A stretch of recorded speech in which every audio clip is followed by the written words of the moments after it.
Hey everyone, my name is Okaidam, and I've recently delved into Fable Anniversary. While the series is fondly remembered by many, this was the first time I've ever delved into the Fable franchise. After 15 hours with the game, in which I beat the campaign, did most of the silver quests, and unlocked more than half of the achievements, I figured I may as well make a video on it. Fable Anniversary is a remastered 2004's Fable, released 10 years after the original game for the Xbox 360 and PC in 2014 by the now closed Lionhead Studios. The remasters comprise of both the Fable base game along with Fable The Lost Chapters, which was a 2005 extended re-release of Fable that included a few extra hours of gameplay after the end of the main campaign. Anniversary comes with significant graphical, mechanic, and UI improvements that are more reminiscent to a modern action RPG. And while Fable Anniversary may not be able to go toe-to-toe with modern-day games, its humor, self-awareness, and combat makes it both worth playing and buying. The combat in Fable Anniversary at first feels clunky and hard to use. When you first start the game, it feels like you're mostly hacking and slashing at enemies with no real skill attached. However, after the first few hours or so, when you start to mix in the surprising abundance of spells you can unlock, it starts to gain depth and become quite the fun experience.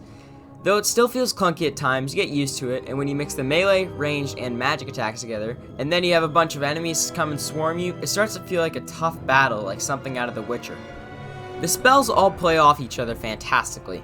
Though in my playthrough I only used a small portion of the spells, I was still able to get out of the situations in completely different ways using the same spells. For example, during a fight against multiple enemies, I'll be able to manage the crowd using Force Push, allowing me to focus on enemies one at a time. Well, I could also approach the same battle and use Inflame when many enemies get in close to deal damage to all of them at once, and by adding Multi-Strike to the mix, I could quickly dispose of them. The combat is easily the most enjoyable part of the game once you get used to it. It's always fun to chop through hordes of weak hobs feeling super powerful or challenging the overworld bosses like trolls. While the combat is great, it's a shame that the story and the world of Albion it takes place in is so boring and generic. The 81 zones in the world can be broken down to field, forest, and snowy areas. The towns all feel the same as well. Almost all of them have the exact same stores that sell the same things with minimal variation. Even the more interesting areas like the later Bargate prison are just boring and are just assets from towns with a different texture on the walls and floors. The story as well just feels like any other fantasy story. The story starts with your village being burnt to the ground and your character is brought to the Heroes Guild to train to become a hero for at the time no reason at all.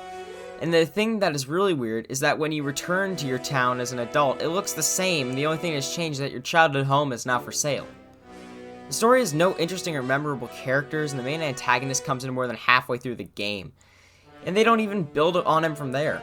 By the final fight, he has just as much personality as when you first encounter him, and by that I mean he's just a menacing voice, nothing more.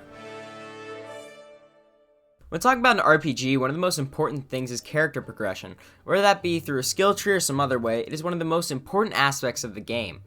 And I must say, Fable's progression feels gradual and extremely rewarding. Along with being quite simple with you having 3 categories with a few subcategories, each to assign EXP to upgrade, while each subcategory gives you extra power in that area you choose, it also has an effect on your character physically.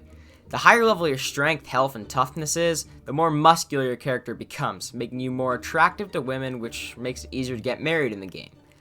The more skilled your character is in speed, guile, and accuracy, the taller your character becomes. While the more points you put into your magic power, your character starts to glow blue in spots with overflowing magical power.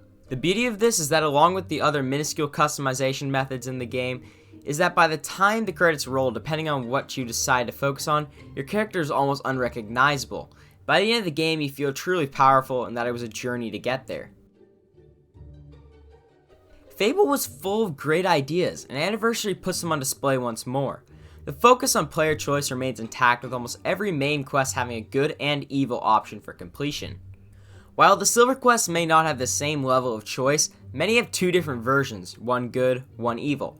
Expanding on the good and evil, there are 2 gods worshipped in Albion.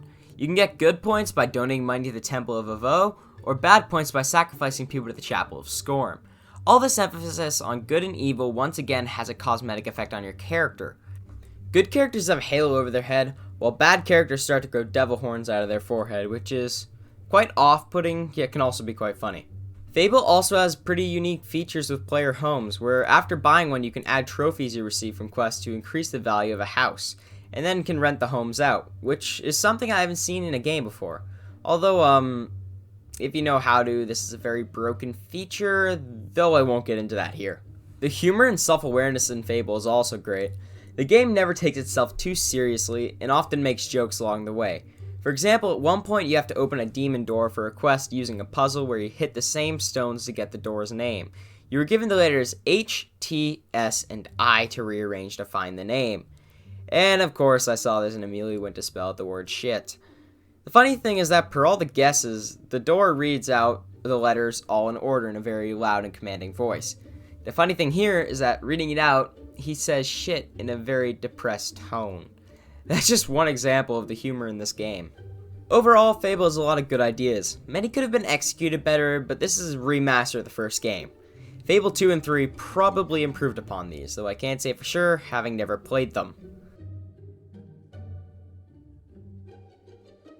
After beating the Lost Chapters ending, I was looking forward to messing around in the land of Albion doing some achievement hunting in the post-game. Well, there is no post-game whatsoever. While the world was very boring and generic, at least it felt alive. After the main game, the world is just dead. While throughout the story, the Guildmaster speaks to you about the current quest and serves as a father figure of sorts early on, after the Lost Chapters are cleared, he straight up won't speak to you. He just looks at you dead in the face, silent. Also, the arena where you face waves of enemies you'd expect to reopen for battle as something to do after the game, well, no, it's closed. While you can still do achievement hunting, there's nothing that draws you back into the land of Albion. The once funny and living world is just dead and gone. It's like something that's waiting to be forgotten. You can finish up the quests you have and get achievements, but nothing else. Which would be fine if the sandbox world didn't just shut down. Personally, I loved Fable Anniversary and would highly recommend it regardless of the price tag. However, I would not expect people to enjoy more than 25 hours in Albion before being tired of it and just wanting to get out of the game, whether that be in one playthrough or many. I would recommend when the credits roll to skip them. That way you don't encounter the miserable post-game and instead go back to the save before you beat the final boss, which will no doubt extend your stay. So if you want to go for completion and achievement and still have a good time, I'd recommend picking up from there. Overall, I highly recommend at least one playthrough of this game. Thanks for watching this review of Fable Anniversary. If you enjoyed, please leave a like and consider subscribing, it helps out a lot. Also, I stream 5 days a week over on my Twitch channel, which is linked in the description box below. As always, my name is Lokaidum, and thanks for watching, and have a great day.